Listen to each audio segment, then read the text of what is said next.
Derek Chauvin pleads the Fifth as the trial nears conclusion. This week, Denton County set a new vaccine record. A major retailer is finding ways to keep workers and add more money to their pockets.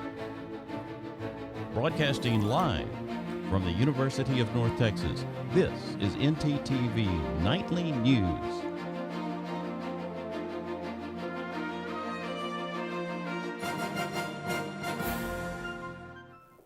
Thanks for joining us on ntTV Nightly News. I'm Michaela Goose. And I'm Nathan Mayer. Minnesota is the city to watch as two former police officers appear in court today. As the third week of the Chauvin trial comes to an end, the former officer pleaded the Fifth during his court this morning. Nearly 10 miles away, Kim Potter, who faces manslaughter charges after the murder of Daunte Wright, appeared in a court for the first time today. CNN's Camilla Burnell is in Minneapolis with more. Your Honor, at this time, the defense rests. Testimony concluding in the murder trial of former Minneapolis police officer Derek Chauvin, without the defendant taking the stand. I will invoke my Fifth Amendment privilege today. In rebuttal, prosecutors recalling expert pulmonologist Dr. Martin Tobin, attempting to refute a theory presented without evidence by a defense witness that George Floyd could have died from carbon monoxide poisoning. As to the statement that his carboxyhemoglobin could have increased by 10 to 18%, in your view, that's not possible. It's simply wrong. Both sides resting, and the judge preparing the jury for what's ahead. Next step for you is to listen to closing arguments and then retire for deliberations. But as the trial of one former officer nears the end, legal proceedings against another are just beginning. Former Brooklyn Center police officer Kim Potter making her first court appearance via Zoom as she faces a second-degree manslaughter charge in the death of 20-year-old Daunte Wright. Officers were trying to take Wright into custody Sunday during a traffic stop. In police body cam video, Potter shouts, "Taser," repeatedly before firing her gun instead. The Minneapolis area on edge as the justice process plays out. A suspect has been taken into custody after a shooting involving Burleson police officer Joshua Lott. Burleson Police Chief Billy Cordell said 39-year-old Jerry Don Elders was captured after a short vehicle pursuit on Wednesday afternoon. Investigators found Elders driving a stolen Toyota Tacoma, but when a state trooper tried to make a traffic stop, Elders refused to pull over. After the short pursuit, Elders tried to abandon the vehicle and escape on foot. The escape attempt was unsuccessful as Cook County deputies caught Elders and returned him to Johnson County, where he is currently being held on a bond of over $1 million. Elders is responsible for the shooting of Officer Lott, and officials also believe he was involved in the kidnapping and murder of 61-year-old Robin Waddle. Officer Lott is currently in the hospital and is in stable condition. And the San Antonio International Airport was on lockdown today after an officer-involved shooting. A park police officer is credited with stopping the suspect when he entered the arrivals area and began firing wildly. The officer responded by returning fire and striking the suspect. The suspect was taken to the hospital and was pronounced dead on arrival. The airport was evacuated, and following the incident, around 2 p.m., San Antonio police say at the time there was no active threat to the public and the evacuation was precautionary. No injuries were reported.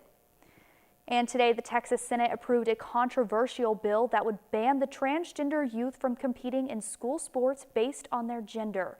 The bill states that young athletes may only compete in sports that align with their original birth certificate gender rather than the gender they identify as. Texas already has strict guidelines for transgender athletes who wish to participate in school sports. The University Interscholastic League has rules set that if an athlete wishes to participate in team sports that align with their gender identity, they need to get a court order to change their birth certificate. The new bill is one of the several in the Texas legislature that bill opponents call anti-transgender. Advocates have argued that putting the spotlight on gender could also harm LGBTQ people who are not transgender or any child who does not follow gender norms. The saying that everything is bigger in Texas is an understatement to the new personal record that Denton County set yesterday. The vaccine clinic located at the the Texas Motor Speedway administered nearly 15,000 COVID-19 shots. This accomplishment bypasses the record held 2 weeks ago of 12,927 vaccines. Overall, the county has administered over 313,000 vaccines.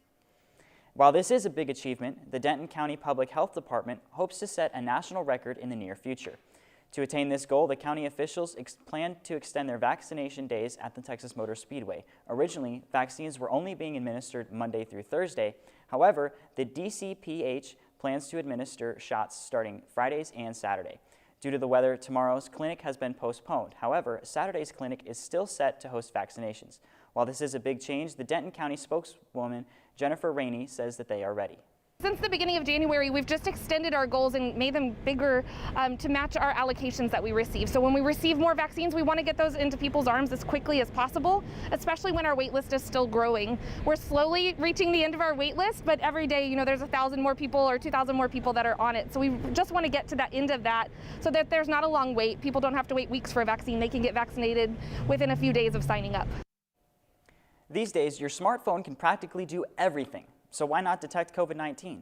Technological giant Apple is partnering up with medical researchers to see if your iPhone or even Apple Watch can predict early signs of respiratory illness that could lead to the common flu or even the coronavirus. The 6-month study includes collected data of hand washing, sleep patterns, heart rate, and even blood oxygen. Now, the weather definitely took a turn today. Jordan Miller is outside right now braving the rain. Jordan, how is it looking outside?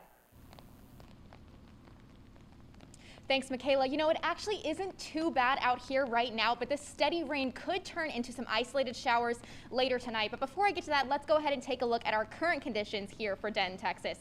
Right now outside, it's cool, 57 degrees, a little bit of a breeze at 7 miles per hour, and obviously rain. Heading into tonight's conditions, though, it's not going to get much warmer, still going to be 57 outside. The wind is going to pick up just a little bit to 10 miles per hour. And like I said, there is a chance that we could be seeing some thunderstorms later on tonight. Heading into tomorrow's forecast, it's going to warm up just a little bit to 60 degrees. Wind's going to pick up even more to 15 miles per hour, and we are going to be seeing this rain continue on throughout the rest of tomorrow. Now, I'm going to go ahead and head in and dry off so I can be in the studio for that full weather. For now, back to you, Michaela. Thanks, Jordan. We have seen a drastic change in the climate over the past 40 years, but now we have visual evidence thanks to Google Earth. With their new time-lapse feature, we are able to see a combination of a staggering 24 million satellite photos taken from 1984 to 2020. This means a single pixel for every location on Earth for every one of those years. The time-lapse allows users to click through images of different areas of the planet over a period of 4 decades, highlighting melting ice caps, receding glaciers, urban growth, and wildfires' impact on agriculture. So if you've ever wondered about what your neighborhood looked like in motion 40 years ago, you now can through Google Earth. I would love to look at my house like many, many years ago. And that Google Earth story is honestly, it's kind of making me think about Earth Day coming up. Earth Day is coming up, and UNT has gotten a head start by holding a celebration of their own. Our live shot reporter Armando Berry is at the Union right now where all the festivities took place. Armando? That's right, Nathan and Michaela. International Earth Day is still a week away, but UNT has already kicked off a celebration of their own today. In an effort to educate more about environmental responsibility, EarthFest will incorporate virtual educational activities for people to enjoy from the comfort of their own home. Some of the activities today included a wildflower planter kit giveaway to cut back on plastic use and hashtag Save the Bees from 11:30 a.m. to 1 p.m. and a live reusable bag tutorial from 3 to 5 p.m. If you want to check out even more virtual resources provided by zoos from around the country, just search EarthFest at studentaffairs.unt.edu. That's all I have from the Union. Nathan and Michaela, back to you in the studio. Thanks, Armando. Nathan, those wildflowers looked absolutely beautiful, and they're so good. They help save the bees. Honestly, they really do. Well, coming up, retail sales across the country are on the rise, and vaccines may be the cause. And a fun outdoor spot in downtown Dallas for people looking to save dime this summer. Stay with us.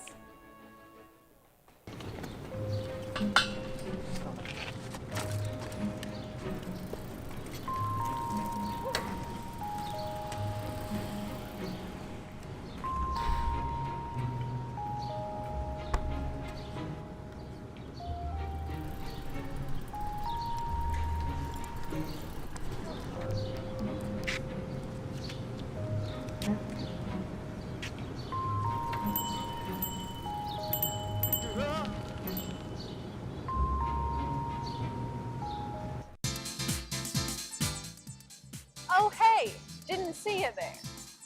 Let's get started. This is a motor vehicle. This is the blinker mechanism. To use it, push it up for the right blinker and down to go left. You're welcome. It was easy.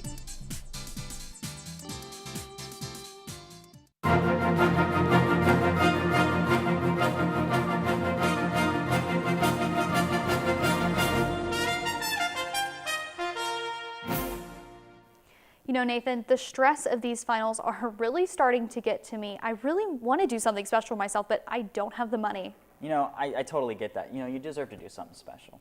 Well, Kayla Holt is here with our Positively North Texas. Hey, Kayla, what do you have for us?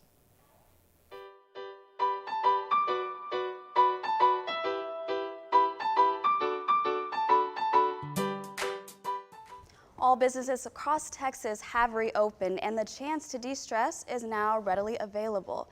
And there's a way to get 5-star luxury cosmetic treatment without breaking your bank. Take a look. One entrepreneur is using his knowledge of skincare and beauty to give back to the community that raised him. My name is Johnny Flores, and I own Del Carmen Skin. Johnny named his business after his mother, who he credits as the driving force behind his motivation. Being raised by strong, hardworking women influenced him to create a place where they could relax and be pampered. I wanted to bring affordable skincare and accessible skincare. It ranges from the products that I offer to the services that I offer. If you can go ahead and look at my services, I have pretty reasonable rates and pretty affordable rates as well, and that's for a reason. I'm never going to change it, no matter how my growth is within the DFW Metroplex. With rates that are close to 50% less than the average pricing at a DFW med spa, many people ask Johnny why he does it. Make a person or another individual feel better about themselves. Johnny helps boost the confidence of many women and have the clients coming back for more. I did my facial with him. I just got the regular signature facial, and he was just so welcoming and so amazing. And he was able to tell me all about my skin just by the first 5 minutes of him looking at my face. And we've had to tweak and do different things, but I feel like my skin is better than it ever has been before. So definitely recommend him to everyone that I know. Johnny plans to keep boosting the confidence of women everywhere. Johnny's main goal is to bring awareness of ways to indulge in self-care without overpaying. That's all I have for Positively North Texas. Back to y'all at the desk. Thanks, Kayla. Major retailer Walmart is planning on moving most of their hourly workers into full-time positions. The company predicts that by the end of the year, 2/3 of their employees will be moved to full-time positions instead of the hourly wage roles. The retailer claims that this change will also bring more jobs to the company, as they are expected to have about 100,000 more full-time employees than they had 5 years ago. This change comes as part of the company's plan to promote job stability and retain more workers. Speaking of retailers like Walmart, retail sales in stores across the country rose dramatically last month, thanks in part to federal stimulus checks and COVID-19 vaccines. It has been reported that retail sales went skyward as they improved by almost 10% in March as compared to February. Along with $1,400 stimulus checks and rising vaccine rates, an improving job market and loosened restrictions have also likely played a role. Many clothing retailers and restaurants that were hit hard by the pandemic said that they expect to greatly benefit from the increased consumer demand that is expected in the coming months. You know, Nathan, I hear that Jordan is finally back in studio and dried off. Let's go and see what she has for next week. Yeah, Jordan, do you have anything for us?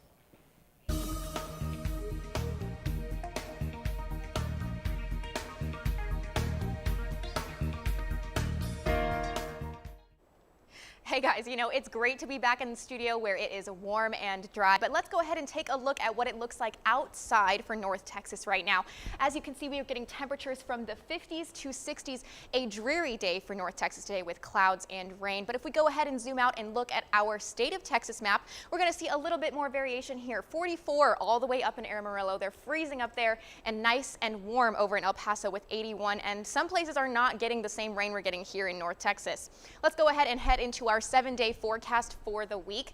Like I said, we're getting that 95% chance of rain tomorrow. Heading into the weekend, though, it's going to be cool and dry with partly cloudy skies Saturday and Sunday. High of 68 on Sunday, low of 40. Heading into the start of our work week, we're going to heat back up into the 70s with a high of 72 on Monday. And the sun's going to come back out on Tuesday with a high of 65, low of 37. High of 70 on Wednesday, heating up even more. And then back on Thursday, we're going to be hit with a slight chance of rain, 34%, and cooler temperatures, high of 69, low of 56. So if you're not a fan of the rain right now, you can be looking forward to that dry weekend. That's all I have for weather. Back to you guys.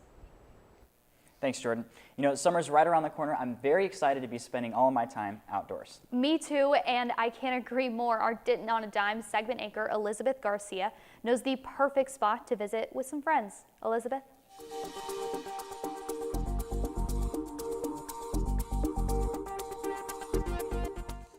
This may be Denton on a dime, but that does not mean we won't visit other areas. If you're looking for an outdoor spot to get fresh air or looking for an outdoor adventure to do this summer, Klein Warren Park might be your spot. This is not just any ordinary park. This natural park is high up in the city central.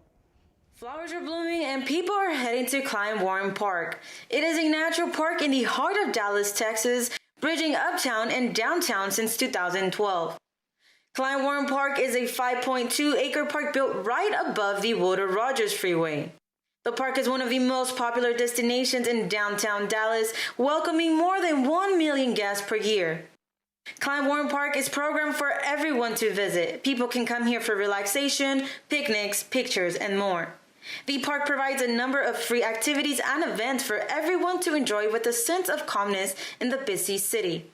The historic park has a children's play area as well as a dog park, restaurant, botanic garden, and food trucks. They offer free fitness classes, concerts, and many more family-friendly events year-round. The park remains open from 6 a.m. to 11 p.m. every day. It is no wonder why people find this park to be so special. I personally like to come to Klein Warren Park because it's an amazing spot to bring friends and family members, especially when you just want to catch up or grab a bite. There's a lot of free activities. I would definitely recommend this place to friends. This park makes you feel great. I mean, it's cool seeing like everybody out here and enjoying the nice weather and, you know, just having fun. The last year's been pretty hectic, so to see people outside and enjoying it's pretty cool. I'd definitely recommend this to everybody. This is definitely an affordable gym inside of Dallas. I mean, where else can you be in nature between skyscrapers while you're playing over the top of a busy highway? So next time you are in Dallas, make sure you stop by and enjoy the beautiful weather with an amazing view. Michaela and Nathan, back to you. Thanks, Elizabeth. You know, honestly, I'm thinking about going and throwing the ball with my buddies. I probably will visit this weekend. Now, coming up, a look into Denton's fine arts scene and the impact COVID-19 has had on its artists. And Mean Green sports are making headlines again, but this time it isn't basketball. Find out who we're after. UNT is more than 125 years in the making. To find new solutions, we create a new point of view. We know what's possible when creativity, originality, and independent thought converge. We're ranked a Tier 1 research university. We're home to excellence the size of Texas. Define your future at UNT and soar to new heights.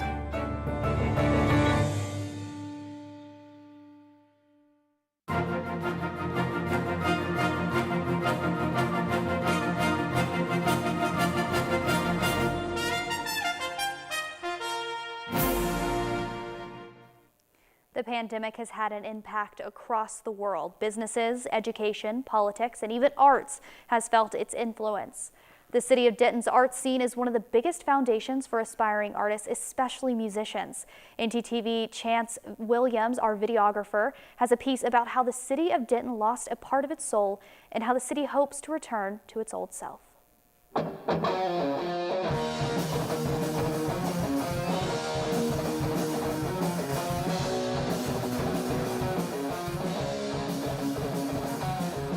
So yeah, I partied really hard in the beginning because I was like, this is fun. It's like a small little vacation. And then like 3 months in, I was like, I don't like this anymore. I want to get back to my life. From March 16th through October 1st, we were only open 18 days during June because we were given the allowance to open in the beginning of June We were open for 18 days, and then the governor shut us down again June 16th.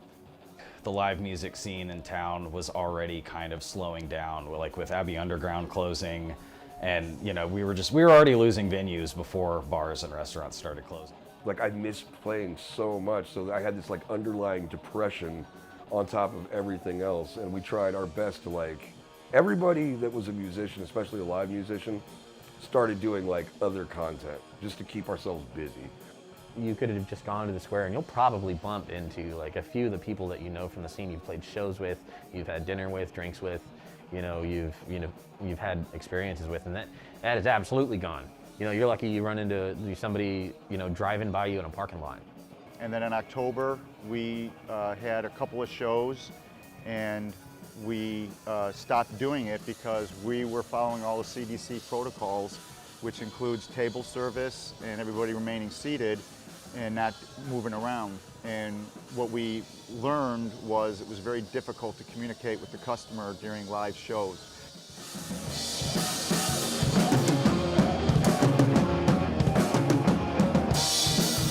The whole scene had slowed down so much, and then this happened that, yeah, it's still worrying. Like, I don't know what it's gonna look like in a year. I think that Denton is desperately clinging to its soul. It has changed the attitude of like just normal everyday life, because you don't just hear music everywhere. You used to be able to walk around the square and you didn't have to go in the venue, but there were 5 different places playing music. Just do a lap and just hear like dad rock over here, some metal over here, there's some hip hop over here, there's comedy night over here. If you came out here because you came out here for the community, the experience, and the kind of like the peace that lives in a place like this, be patient. I feel like it will come back no matter what. I don't care if you come to Harvest House, just come to Denton. Just come downtown Denton, there's a lot to offer. You can go to dinner at Barley and Board, you can go to LSA, you can go hang out at Eastside, you can come hang out at Harvest House. Come here one day, go somewhere else the next day, just come to Denton.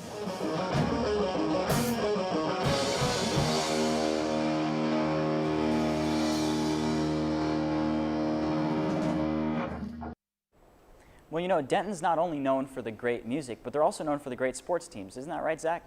Yeah, they definitely are, Nathan, and especially as of late with the success we've had. In fact, media sources from ESPN to even New York Times has wanted to get all the hands in the pie. Just under a month ago, after UNT basketball made history in March Madness, UNT softball now makes headlines. ntTV's Blaine Tatum has the story. Good. UNT Sports is making headlines once again.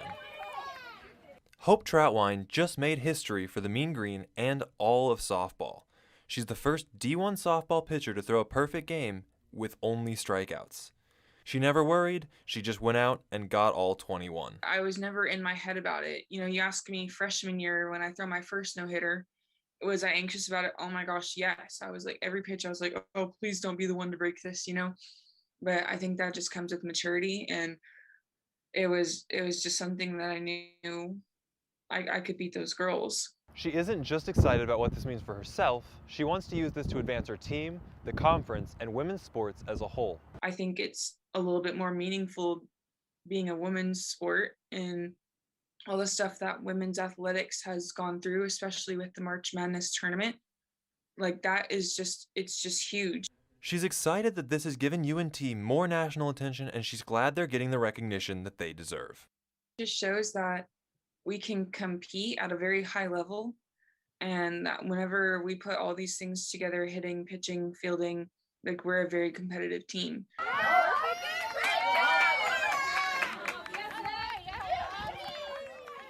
Hope is a senior and holds many pitching records from lowest ERA to opponent's batting average, and now she can place the most strikeouts with 21 in a game next to her name as one of the Mean Green's greatest. Be sure to stick around because good news is arriving for DFW teams, but a former Spur makes a shocking decision. Hey, listen to my flow to save some H2O.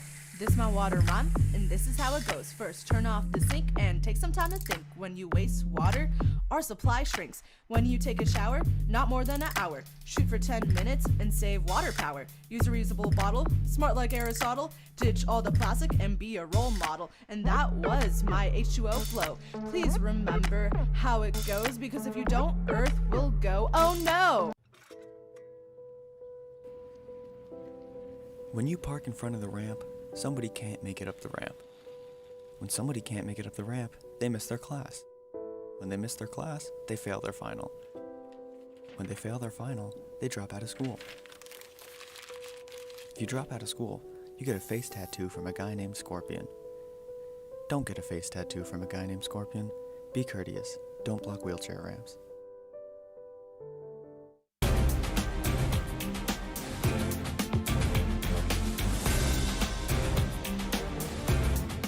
Former San Antonio Spur and 7-time NBA All-Star LaMarcus Aldridge, just shortly after joining the Brooklyn Nets, has officially retired this morning. This is coming after the Nets took on the Los Angeles Lakers Saturday, where Aldridge had an irregular heartbeat. In 2007, Aldridge was diagnosed with Wolff-Parkinson-White syndrome, an extra electrical pathway between your heart's upper and lower chambers that cause a rapid heartbeat. It hasn't been clear that this condition is related to the irregular heartbeat he experienced recently. Aldridge signed with the Nets on March 28th. He spent his first 9 years in the league with the Portland Trail Blazers and 5.5 years with the San Antonio Spurs, and only 5 games with the Brooklyn Nets. The Dallas Mavericks look to end their 2-game losing skid at the Memphis Grizzlies. A tight game from the tip as the Memphis' Grayson Allen with 23 points and was lethal from 3. However, Luka Doncic with another team takeover from step-back threes to tough drive-in layups. J.J. Redick now with his second game in the Mavs uniform and had 9 points off the bench. Grizzlies were 38% from 3, while the Mavs hung with 32%. Now, late in the game, off of 2 missed free throws with Grayson Allen, put them up by 2. It gives the Mavs the opportunity to win or tie with 1.8 seconds left, and it goes to guess who? Luka Doncic with a Doncic dagger. 29 points and 1 circus shot to escape the Memphis Grizzlies with a 114-113 win. Mavs are the 7th seed in the West, while the Grizzlies in 8th. Mavs look to continue this ride tomorrow night when the Mavs host the New York Knicks. Finally, the Texas Rangers look to win 2 in a row. Nate Lowe gets the scoring started early with his 4th home run of the year. Now this one goes oppo to left field, and the Rangers lead 1-0. 7th inning, same score until David Dahl doubles down the right field line. That scores 2. Same inning, Adolis Garcia with a ball that hits the top of the wall and tried to make it all the way down to home. Originally, he was called safe, but later it was announced that he was out. But still scores 2. Brilliant pitching by Kohei Arihara with no earned runs through 5 2/3, and Kyle Cody shuts the door on the Rays as the Rangers win 5-1. Game 4 of this series is tonight at 7. Pretty rare when we have good news when talking about sports in the DFW area, but hey, we will take it. Michaela and Nathan, back to you. Thanks, Zach. Now, before we go, I just want to take a second to say thank you to 2 people, our EP of this show, Chance Williams, and the director, Kaylee Bearden. Both of them are moving on to their careers, and as much as we will greatly miss them here at North Texas Television, they will always be a part of our family, and we wish them all the best. Also, please stick around after the show to watch an in memoriam package for Bud Bouchard, the grandfather of ntTV. Thanks for watching ntTV Nightly News. It's been a great semester.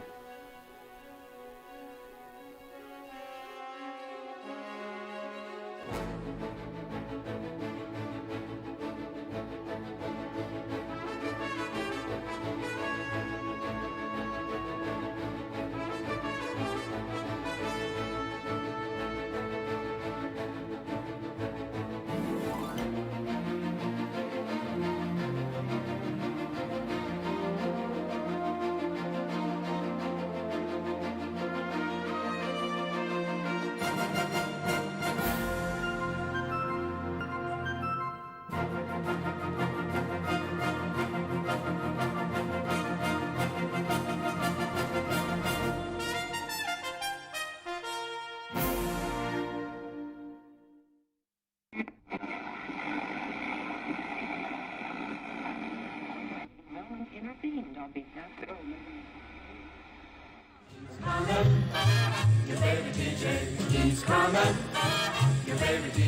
on, Mr. Bouchard. Bud Bouchard, I was known as Dallas' musicologist and ABC Radio's musicologist when I was on the air. That's because I know a lot about the records that are in this library.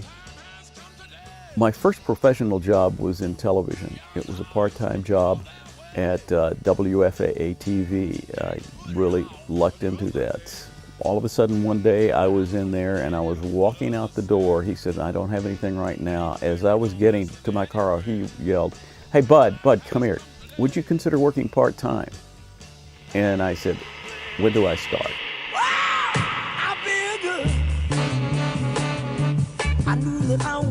One of my most fun moments in television was with James Brown. He showed up for our morning show, and he came early. And I said, "Mr. Brown, what song do you want to do today?" He said, "Oh, I had a stack of records in there." And I said, I brought my own personal records because I knew they weren't at the station. We didn't play that kind of music. We were a gentle adult format at WFA. "Would you like for me to show you the green room and you can wait in there because we've got a couple of hours before you?" He said, "While I'm upstairs here in the booth, is there any way I can sit and watch what you do?" He said, "I've seen it from that angle downstairs looking at the cameras, but I haven't ever really seen it up here." I said, "Mr. Brown, there's a chair right next to me. You were the producer of this show this morning." What was really neat was the fact that when we get to a commercial break or something, he'd say, "Now, how did you make that superimposer, as you call it, across the bottom of the screen?" I said, "Well, you do it this way, you know." And he said, "And then why did you do that and how did you do that?" So it was a real trip to be sitting there with the godfather of soul, you know. So nice, I got you. Volunteering is very important in this business. I was walking down the hall one day. We had a new program director in radio, and I said, "Say, did you hear Bobby Darin died?" He said, "Yeah, I just heard that." And I said, "Would you like for me to go home and get some bios and some records and come back and you know, give it all to your DJ at night?" He said, "Just a minute." He left. I was standing in the hall. He came back, and I said, "Well, you want to do the special?" And he said, "I'm running promos on the air right now. You're on the air at 9 o'clock tonight." And that was how I got my first gig in commercial radio, was doing a special on Bobby Darin. And from then, it developed into my own radio show.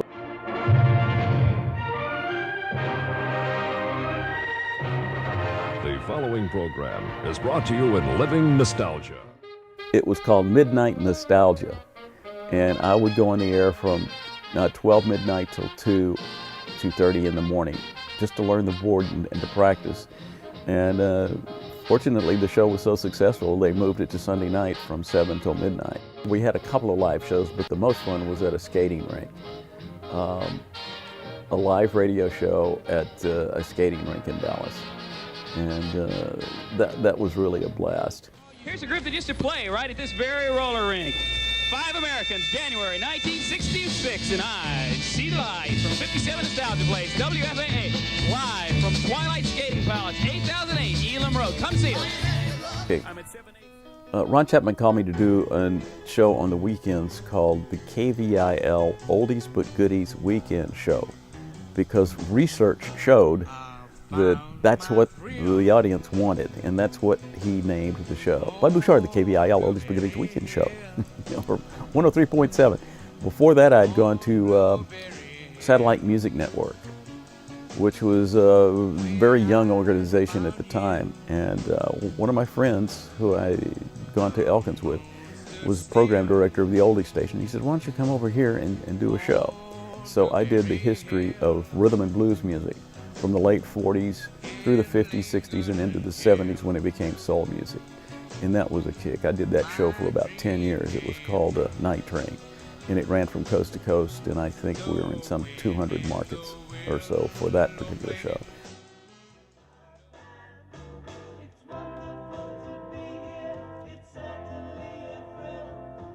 During my career, I've met a lot of famous people. Unfortunately, there has not always been a camera around. However, for my meeting with Olivia Newton-John B.B. King, and the Fonz and the Happy Days guys. B.J. Thomas, I did a lot of his music videos. There have been cameras around, and fortunately I do have a few memories from the television and radio interviews that I've done. When I was at Channel 8, there was a guy named Steve Rash. Steve was very much into electronics, and he and I would go out on Saturdays and go to we had Radio Shacks, we had, what was it, Crabtree's Electronics. We had places like that we would go and look, and we were always dreaming of upgrading our systems. And one day we were in the car on a Saturday, and Steve said, you know, someday I want to do a story, I want to do a movie on the Buddy Holly story. And I said, I want to be there with you. And, well, I forget what year it was. I got this phone call from Steve, and he said, we're doing the Buddy Holly movie. And I said, oh man, that's great. What can I do to help you? He said, we want you to do the music research.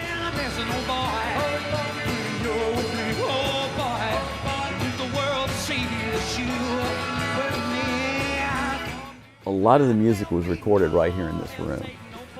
A lot of the backgrounds, the stuff that you hear way far in the background that wasn't, you know, greatest quality. They'd turn on a radio and they'd hear a song. That could have been one of these records right here in this room.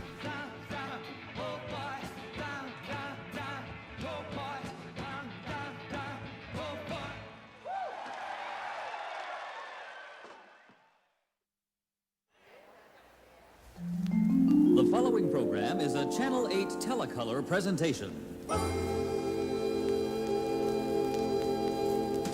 It began just like this.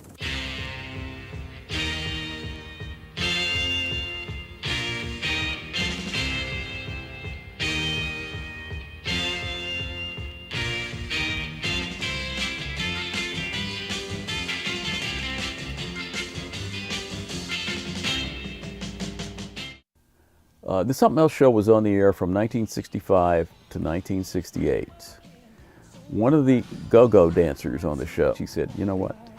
We had a little small reunion of just the cast and crew with Ron Chapman a couple of years ago. We need to have a big reunion. And I said, well, what do you mean? She said, well, I think we're getting close to 20 years.